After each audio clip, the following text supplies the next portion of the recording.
சுவாமியே சரணமையப்பா. ஐயப்ப சுவாமியின் மகிமை பாகம் 60. பாகம் 60 பாருங்க.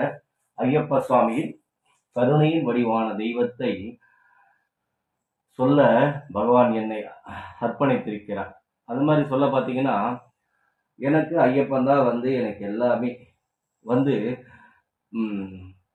எனக்கு மனைவியாக அமைச்சது எல்லாமே ஐயப்பனை தான் சொல்லுவேன்.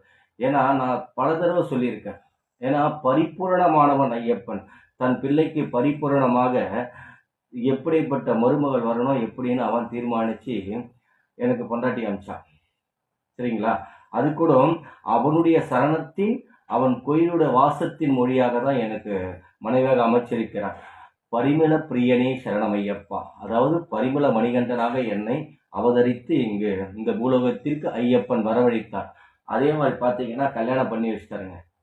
கஷ்டங்களை தாண்டி கல்யாணத்தை பண்ண வச்சுட்டாருங்க. பண்ண வச்சுட்டு அவர் சும்மா இருப்பாரா?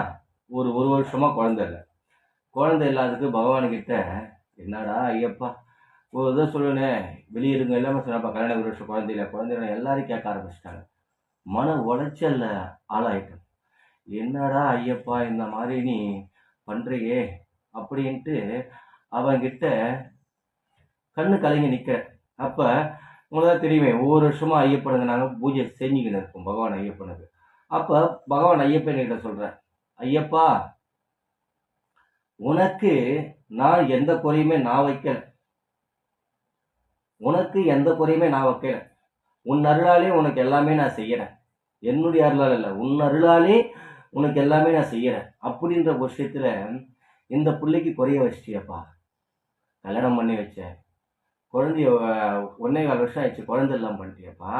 என்னடா ஐயப்பா அப்படின்னு சொல்லி கண்ணீர் விட்டு அவர்கிட்ட உட்காடுறேன். இந்த வருஷம் பூஜை நான் மனசு கஷ்டத்தோடு தான் உனக்கு பூஜை பண்ணுறேன் அப்படின்னு சொன்ன உட்காந்து கண்ணு கலங்கி உட்காடுறேன் அவர்கிட்ட ஐயப்பா கிட்ட. அடுத்த வருஷம் இதே வருடத்துல எனக்கு பஞ்சமாதாவோ மணிகண்டனோ பிறக்கணும் அப்படின்னு சொல்லிட்டு அவர்கிட்ட கண்ணீர் விட்டு உட்காந்து அழுதுனதுக்கு. அப்ப பகவான் ஐயப்பன் ஸ்ரீதர்ம சாஸ்தா பாருங்க, கருணையின் வடிவான தெய்வம். ஃபர்ஸ்ட் தன்னுடைய அம்மாவாகிய பெருமாள் தல்ல இருந்து பூ விழுதுங்க. நான் வேண்டி கண் கலங்கி உட்கார பெருமாள் தல்ல இருந்து பூ விழுது. அடுத்தது சொல்றேன், பெருமாளும் மகாலட்சுமி சேர்ந்து பூவை கொடுக்குறாங்க. 2 பேரும் ஒன்னா சக்தியா. அதே மாதிரி சிவனும் பார்வதியையும் சக்தியா பூ ஆசீர்வாதம் பண்றாங்க. அதே மாதிரி பாத்தீங்கன்னா பிரம்மாவும் சரஸ்வதியும் சேர்ந்து பூ கொடுக்குறாங்க, ஆசீர்வாதம் பண்றாங்க. இந்த பக்கம் முருகர் பூ கொடுக்குறாரு, இந்த பக்கம் விநாயகர் பூ கொடுக்குறாரு, கருப்பணசாமி கொடுக்குறாரு, எல்லா தெய்வங்களும் பூ கொடுக்குறாரு. லாஸ்டா ஒருத்தர் பூ கொடுக்குறாரு பாருங்க, மொத்த பூ இறங்கிட்டாருங்க பகவான் ஐயப்பன். பாருங்க, ஃபர்ஸ்ட் தான் குடும்பத்தில் எல்லாரும் பூ போட்டு இந்த பிள்ளைய ஆசீர்வாதம் பண்றாரு. லாஸ்டா தன் பிள்ளைக்கு மனப்பூர்வமாக அனைத்தையும் பூவா ஆசீர்வாதம் கொடுத்து என்ன ஆனந்த கண்ணீரில் மிதக்க விட்டாங்க பகவான் ஐயப்பன். அதான் சொல்றது, அவன் இங்க என்ன நினைக்கிறதுன்னா அவனுக்கு எல்லாமே தெரியுங்க. இங்க மனசு குமரனா அவன் மனசு குமருதுங்க.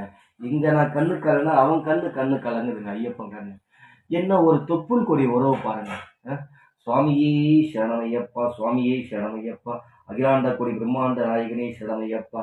ஓம் ஸ்ரீ பூதநாத சதானந்தா சர்வபூத தயாபரா ரக்ஷ ரக்ஷ மகாபாவ மகாசாஸ்திரி துமியம் நமோ நம. சுவாமியே சரணமையப்பா, சுவாமியே சரணமையப்பா, குருவே சரணம், குருவே சரணம், சுவாமியே சரணமையப்பா, சரணமையப்பா, சுவாமியே